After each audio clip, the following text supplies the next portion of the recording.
ذالک الکتاب لا ریب فیہ، یہ وہ عظمتوں والی کتاب ہے۔ اس میں اشارہ بعید لگا کر اس قرآن کی عظمت کو بیان فرمایا۔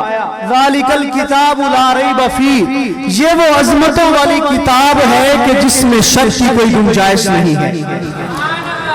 اس قرآن کا تعلق انسان کے ساتھ ہے۔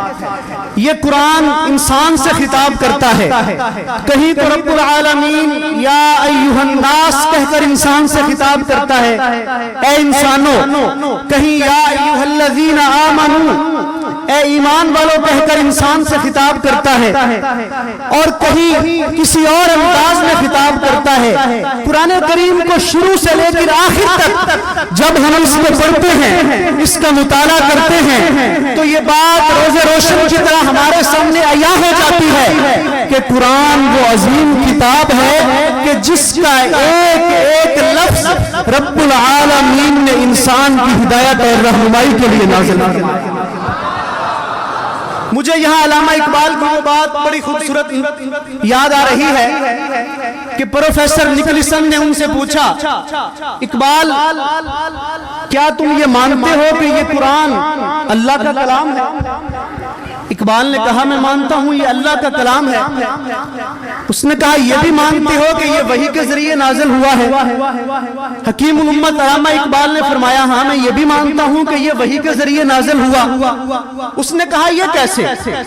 تم ایک دانشور اور فلسفی انسان ہو اور تم سے یہ بات عجیب سی لگ رہی ہے کہ تم بھی یہ بات مان رہے ہو۔ اقبال نے کہا میں مانتا ہوں۔ اس نے کہا اس پر کوئی عقلی دلیل کیا ہے؟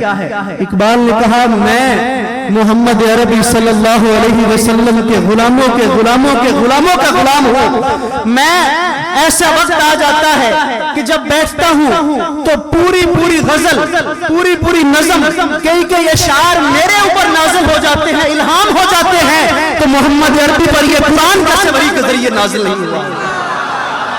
میں ہوں قرآن مسلم ہے شرافت میری، میں ہوں قرآن مسلم ہے شرافت میری، مٹ نہیں سکتی مٹانے سے عظمت میری، آج تک ایک بھی نقطہ نہیں بدلا میرا، جس کا میں ہوں وہی کرتا ہے حفاظت میری۔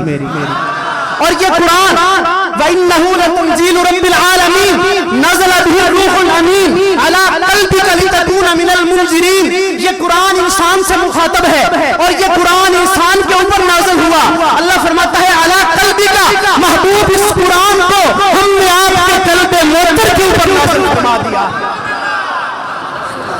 اور یہ قرآن فرمایا ہدل للناس، یہ تو لوگوں کو ہدایت عطا کرتا ہے۔ ہدل للمتقین، یہ متقین کو ہدایت عطا کرتا ہے۔ اب ہدل للناس میں سارے انسان شامل تھے، انسان مسلم بھی شامل ہے، انسان کافر بھی شامل ہے۔ اللہ کریم نے دوسرے مقام پر اس کی وضاحت فرما دی کہ قرآن اگرچہ سارے انسانوں کے لیے ہدایت کا سامان تو اس میں موجود ہے، لیکن اس کی ہدایت کا اگر فائدہ ملتا ہے تو وہ صرف اور صرف اہل ایمان اور متقین کو ملتا ہے۔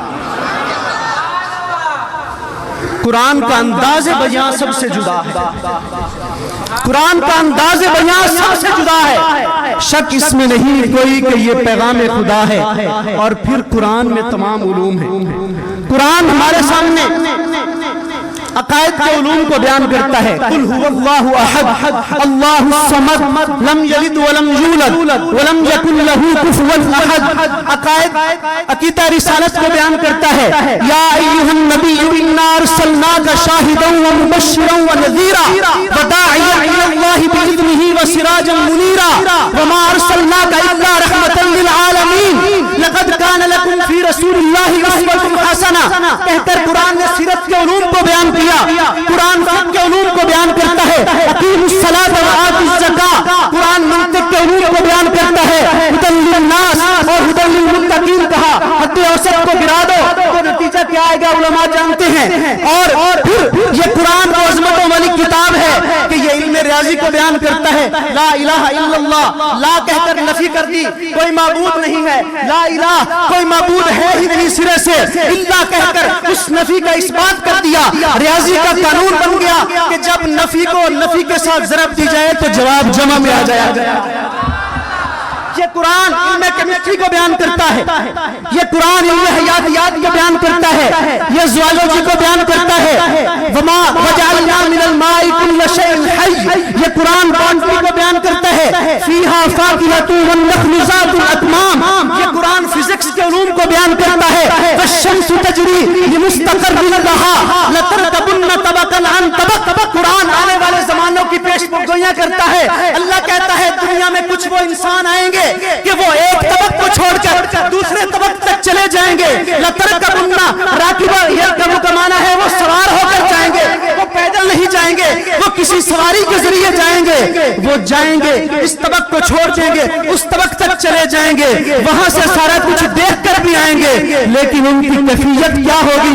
فما لهم لا یؤمنون، پھر بھی ایمان نہیں لائیں گے۔ قرآن نے اس پیشین گوئی کو بیان کر دیا، اور 1400 سال کے بعد جس پیشین گوئی کو قرآن نے 1400 سال پہلے جس بات کو بیان کیا تھا، جس کی پیش گوئی کی تھی، 1400 سال کے بعد امریکہ کے سائنسدانوں نے ان کے خیال کے مطابق اس کو سچ کر دکھایا، لیکن قرآن نے یہ کہا تھا وہ دیکھیں گے، فما لهم لا یؤمنون، دیکھ کر ایمان نہیں لائیں گے۔ آرمسٹرانگ ایمان نہیں لایا، اور جس کے ساتھ جو لوگ تھے وہ ایمان نہیں لائے۔ اور قرآن کون کون سے علوم کو میں بیان کروں کہ قرآن بیان کرتا ہے؟ میرے محترم بھائیوں، آخری 2 باتیں میں لازمی آپ کے سامنے یہ بیان کرنا چاہتا ہوں 2-3 منٹ کے اندر، وہ یہ ہے کہ یہ قرآن جو قلب معطر پر نازل ہوا، حضور صلی اللہ علیہ وسلم نے صحابہ کرام تک پہنچایا۔ جب حجۃ الوداع کے موقع پر آپ نے خطبہ ارشاد فرمایا تو اس میں آپ نے صحابہ سے پوچھا، الا هل بلغت، کیا میں نے اپنا پیغام پہنچا دیا ہے؟ سب نے بیک زبان ہو کر کہا، نعم قد بلغت الرسالۃ وادیت الامانۃ ونصحت الامۃ، محبوب آپ نے پیغام رسالت کو پہنچا دیا ہے، آپ نے امانت کا حق ادا کر دیا ہے، آپ نے اس امت کی خیر خواہی چاہی ہے۔ جب صحابہ نے یہ کہا، میرے آقا نے فرفع رأسہ الی السماء، آپ نے اپنا سر آسمان کی طرف اٹھایا، وقال اللہم اشہد اللہم اشہد اللہم اشہد، 3 مرتبہ کہا، اے اللہ گواہ رہنا، اے اللہ گواہ رہنا، اے اللہ گواہ رہنا کہ میں نے اپنا حق ادا کر دیا ہے، ان سب لوگوں نے گواہی دے دی ہے، یہ لاکھوں لوگ میری گواہی دے رہے ہیں۔ اس کے ساتھ ہی میرے آقا نے یہ ذمہ داری اب امت کو سونپی، کیا کہا؟ فَلْيُبَلِّغِ الشَّاهِدُ الْغَائِبُ، جو یہاں موجود ہیں میرا پیغام ان تک پہنچا دے جو یہاں موجود نہیں ہے۔ اور ایک حدیث میں حضور نے فرمایا کہ تم میری بات سن کر آگے پہنچاؤ، بلغوا عنی ولو آیہ، ایک آیت بھی ہو اسے آگے پہنچا دو، ہو سکتا ہے تمہیں وہ بات سمجھ نہ آئے جو سننے والے کو سمجھ آ جائے، وہ تم سے زیادہ اس بات کو اوعا، حدیث میں الفاظ آتے ہیں، وہ زیادہ یاد کرنے والا ہو، وہ زیادہ یاد رکھنے والا ہو، اس کے مفاہیم و مطالب کو زیادہ اخذ کرنے والا ہو۔ تو حضور نے یہ ذمہ داری امت کو سونپ دی، صحابہ اکرام کو سونپ دی، صحابہ نے یہ قرآن تابعین کو سمجھایا، تابعین نے آنے والی نسلوں کو پہنچایا، قرآن پہنچتے پہنچتے 1400 سالوں کے بعد آج ہمارے سامنے موجود ہے۔ اور آج ہماری یہ ذمہ داری ہے، آج امت مسلمہ کے ہر فرد کی یہ ذمہ داری ہے کہ وہ اس قرآن کی تعلیمات کو دوسروں تک پہنچائے، آنے والی نسلوں تک منتقل کرے۔ اگر ہم اپنی اولاد کی اصلاح چاہتے ہیں، اگر ہم یہ تو کہتے ہیں کہ میرے مرنے کے بعد میری اولاد کا کیا ہوگا، کبھی یہ بھی سوچا ہے کہ اولاد کے مرنے کے بعد اولاد کا کیا ہوگا؟ یہ بھی تو سوچئے نا، اولاد میں بھی تو مرنا ہے، اولاد کے مرنے کے بعد سارے علوم آپ نے پڑھا دیے، آپ نے بیٹے کو ڈاکٹر بنا دیا، انجینئر بنا دیا، لائر بنا دیا، جج بنا دیا، کچھ بھی بنا دیا، قرآن کی تعلیم نہیں دی تو آپ نے کچھ بھی نہیں دیا۔ اگر قرآن کی تعلیم دے دی، دنیاوی علوم میں کمی بھی رہ گئی تو اللہ کی بارگاہ میں وہ بھی اللہ کی بارگاہ میں اس کا بھی عذر قابل قبول ہو جائے گا، بخشش کا سامان مہیا ہو جائے گا۔ اور یہ قرآن سیکھنا کن سے ہے؟ یہ ان سے سیکھنا ہے جن کے سینے عشق مصطفیٰ کے ساتھ منور ہیں۔ در دل مسلم مقام مصطفیٰ، آبرو ماز نام مصطفیٰ، قوت عشق سے ہر پست کو بالا کر دے، دہر میں اسم محمد سے اجالا۔